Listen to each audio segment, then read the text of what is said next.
Pulau Dewata Bali, menulis dari Pelabuhan Perikanan Pantai Nusantara Pengambengan Provinsi Bali.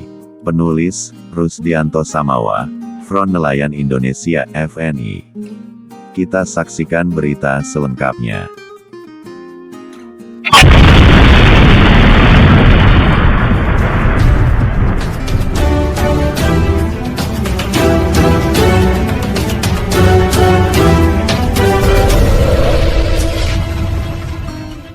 Tugas penting pemerintah tingkatkan kesejahteraan nelayan, bukan menuduh nelayan kompresor snorkel memakai sianida.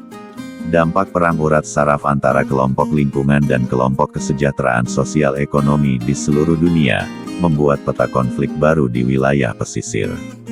Terutama masyarakat Bajo dan Bugis sasaran amukan hukum tanpa peradilan yang adil.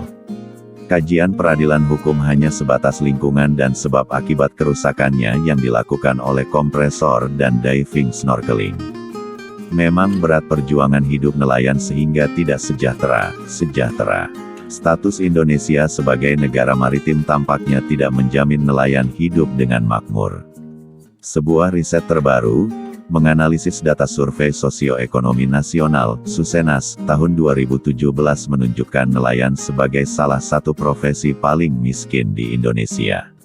Sebanyak 11,34% orang di sektor perikanan tergolong miskin, lebih tinggi dibandingkan sektor pelayanan restoran 5,56%, konstruksi bangunan 9,86%, serta pengelolaan sampah 9,62%. Data Badan Pusat Statistik (BPS) menunjukkan adanya penurunan jumlah rumah tangga perikanan tangkap secara drastis dari 2 juta di tahun 2000 menjadi 966.000 di tahun 2016. Hal ini tidak hanya terjadi di Indonesia tapi seluruh dunia. Pada tahun 2016, Organisasi Pangan dan Pertanian (FAO) melaporkan jumlah pekerja perikanan tangkap terus menurun. Jumlah nelayan di Eropa berkurang dari 779.000 menjadi 413.000 selama tahun-tahun 2000 sampai tahun 2014. Tren serupa juga terjadi di Amerika Utara dan Oceania. Penyebabnya adalah kebijakan yang membatasi penangkapan ikan berlebih overfishing, serta kemajuan teknologi perikanan yang menggantikan peran nelayan. Beberapa akademisi berpendapat bahwa pendapatan yang rendah, ditambah dengan tantangan cuaca ekstrim di laut dan jarak yang jauh dari keluarga dalam waktu yang lama membuat nelayan menjadi profesi yang tidak menarik secara global. Namun, penelitian lain yang saya lakukan pada tahun 2018 justru menemukan bahwa hal tersebut tidak berlaku bagi nelayan di Indonesia. Di tengah pendapatan rendah dan ketidakpastian tangkapan ikan, nelayan di Indonesia justru lebih bahagia dibandingkan profesi lain di bidang pertanian. Beberapa tahun lalu, Kementerian Kelautan dan Perikanan (KKP) telah menetapkan Destructive Fishing Practices (DFP) sebagai cara penangkapan ikan yang ilegal dan sangat berbahaya. Kampanye ini ditujukan langsung kepada nelayan penyelam, kompresor dan snorkeling. Kampanye tuduhan destruktif fishing ini membuat nelayan banyak tertangkap dan rekayasa penangkapan. Berakibat pada pemiskinan keluarga nelayan. Dari banyaknya populasi nelayan penyelam, pemerintah seolah-olah menutup mata atas kegiatan nelayan penyelam yang selama ini juga menghidupi keluarganya. Pemerintah, bahasa halusnya menyayangkan masih banyak nelayan yang menggunakan cara destruktif fishing yang dilakukan nelayan penyelam, kompresor dan snorkeling untuk menangkap ikan, misalnya di kawasan Takabonerate, Jinato, Makassar, Bon, Sailus Pangkep, Pulau Podang, Pulau Bonto, dan Kepulauan Selayar Sulawesi Selatan.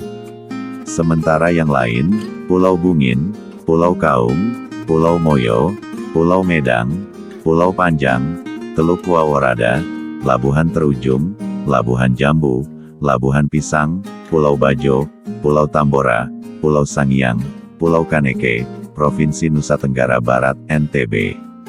Tambah lagi Berau, Pontianak, Kepulauan Riau, Kepulauan Kalimantan, Bangka Belitung, hingga Pulau Sumatera serta lainnya.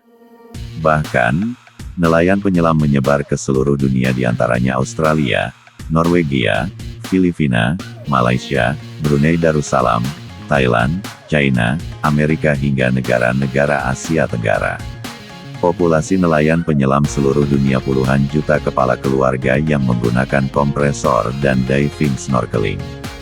Kalau sanksi negatif atas tuduhan bius dan sianida di seluruh wilayah ditujukan kepada nelayan kompresor, maka tentu sangat merugikan sekali masyarakat pesisir yang berprofesi sebagai nelayan penyelam kompresor dan snorkeling. Mengenai tuduhan kepada penyelam yang andalkan alat bantu pernapasan dari selang yang terhubung mesin kompresor. Kemudian di dasar laut, nelayan menyuntikkan cairan bius berupa zat potasium sianida ke jenis ikan karang seperti ikan Napoleon dan kerapu, agar ikan lemas dan mudah ditangkap. Hal ini di satu sisi ada benarnya dan sisi lain ada salahnya. Kesalahan tuduhan itu tentu tidak berdasarkan kajian ilmiah, hanya bersifat subjektif atas pertanyaan-pertanyaan yang ada selama ini.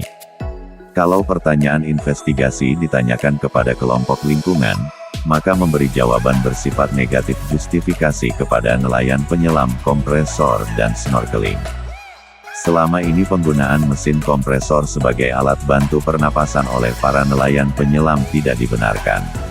Alasan ilkiahnya karena kesehatan terganggu akibat efek negatif, seperti lumpuh, tuli hingga meninggal dunia. Tentu, nelayan kompresor dan snorkeling juga harus menyadari bahwa perlu ada mekanisme pemahaman tentang keselamatan lingkungan, tidak hanya mengejar sosial ekonomi. Lebih penting adalah keselamatan dan kesehatan. Harus diakui pula, semua penyelaman sudah pasti merasakan hal-hal dampak negatif terhadap kesehatan. Maka, nelayan penyelam mengajukan hipotesis kepada pemerintah agar ada regulasi chamber yang berbasis di seluruh rumah sakit untuk melayani pemulihan kesehatan bagi nelayan penyelam. Artinya, praktik penyelaman menggunakan kompresor yang dikatakan berisiko sangat tinggi itu, mestinya bisa diatur melalui regulasi yang pro pada kehidupan nelayan sehingga tidak tercerabutnya hak-hak kesejahteraan. Lagi pula, regulasi antisipasi kesehatan nelayan bisa dilakukan untuk menghindari kelumpuhan, dekompresi, ketulian dan berbagai hal lain. Tetapi ironisnya, pemerintah sudah mengetahui dampak buruk tersebut. Namun, masih dianggap sebelah mata oleh pemerintah. Hanya saja, cara penanganannya dengan melarang total. Bukankah setiap masalah ada jalan keluarnya? Kalau dihitung populasi nelayan penyelam, kompresor dan snorkeling, mestinya pemerintah mengaturnya dengan regulasi yang pertimbangkan sosial ekonomi kesejahteraan. Regulasi ini menjadi pekerjaan rumah yang cukup berat bagi pemerintah untuk mencari format baru dalam regulasi sehingga tidak menimbulkan kekacauan di tengah masyarakat pesisir. Dengan begitu, skema regulasi yang berkeadilan dan memberdayakan nelayan penyelam, jelas akan tingkatkan pemanfaatan sumber daya laut yang baik pula, yang dijamin oleh regulasi pengawasan yang ketat.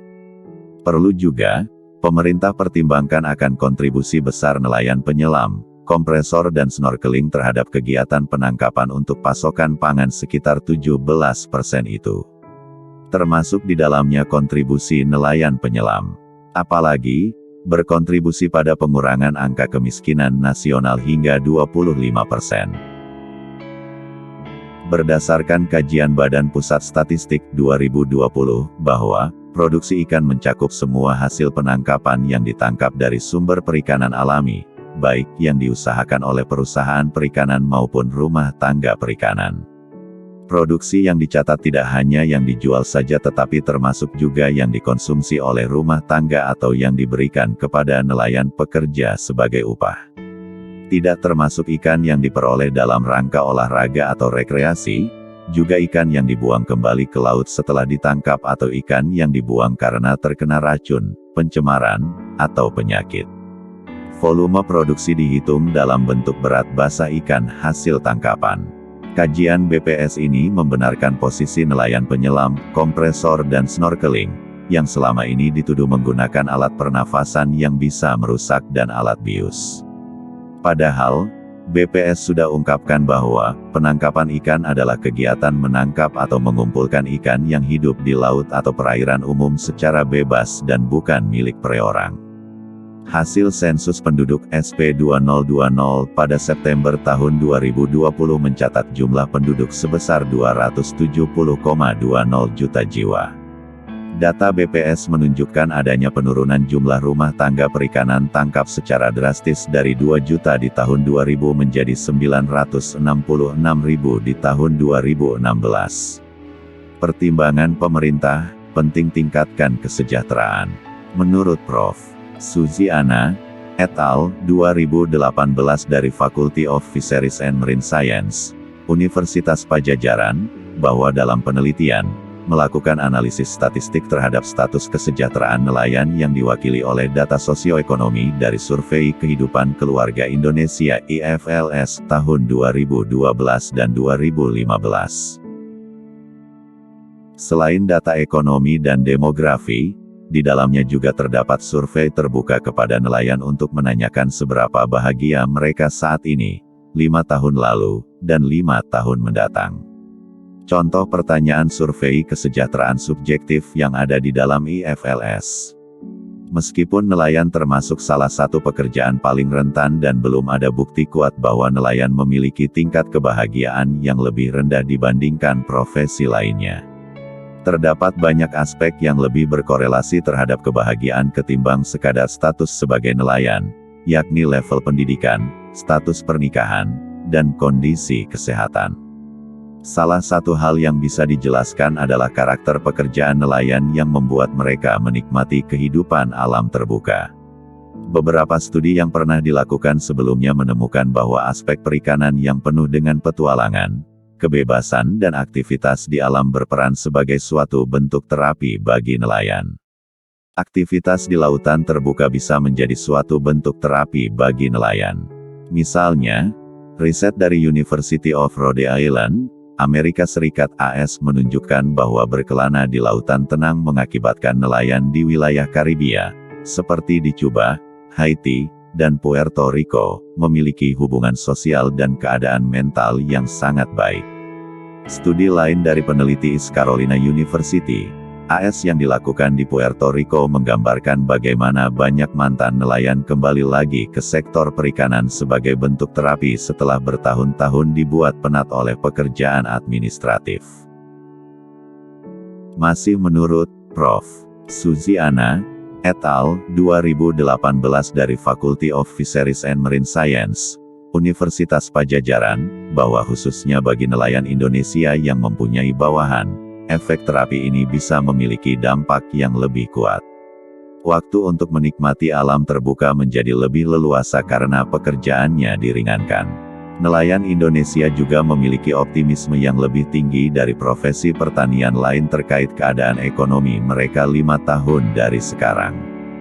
Faktor-faktor pemicu kebahagiaan di atas bisa jadi membuat mereka memiliki persepsi bahwa keadaan hidup nelayan tidak lebih buruk dari profesi lainnya, bahkan merupakan profesi yang nyaman untuk ditekuni hingga bertahun-tahun ke depan. Masa depan sektor perikanan, meski bisa memberikan kebahagiaan, data di atas menunjukkan jumlah orang yang memilih profesi sebagai nelayan semakin berkurang. Karena itu, pemerintah memiliki tugas penting untuk meningkatkan kesejahteraan nelayan demi keberlangsungan profesi nelayan. Bukan melarang alat kompresor, mestinya diberikan kesadaran akan pentingnya masa depan. Contohnya, pemerintah bisa mengeluarkan kebijakan yang lebih baik terkait regulasi akses terbuka perikanan tangkap dan perlindungan terhadap nelayan penyelam, kompresor, dan snorkeling. Tanpa perlindungan terhadap nelayan penyelam, kompresor, dan snorkeling dengan kapal tangkap 10 GT akan meningkatkan pendapatan nelayan. Apabila pemerintah tidak memperhatikan hal ini, lautan akan dieksploitasi oleh kapal-kapal besar asing sehingga mengurangi hasil tangkap nelayan tradisional.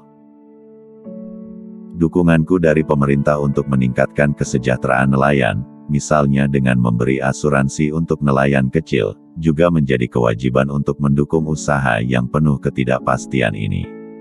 Menjadi nelayan, mungkin saja hal yang membahagiakan, tapi itu tidak akan ada artinya apabila tidak ada lagi yang mau menekuni profesi ini di masa depan. Karena seringnya ditangkap aparat dan bahkan jadi ATM aparat keamanan, Misalnya baru kemarin nelayan Malimbu Lombok Utara ditangkap aparat tanpa bukti apapun. Aneh memang. Begitupun, nelayan di Pengambengan mengalami hal yang sama, di mana pelarangan oleh aparat tanpa dasar apapun dan menjadi ancaman bagi nelayan itu sendiri. Ketika melakukan aktivitas di laut, dikabarkan TVRB dari Bali.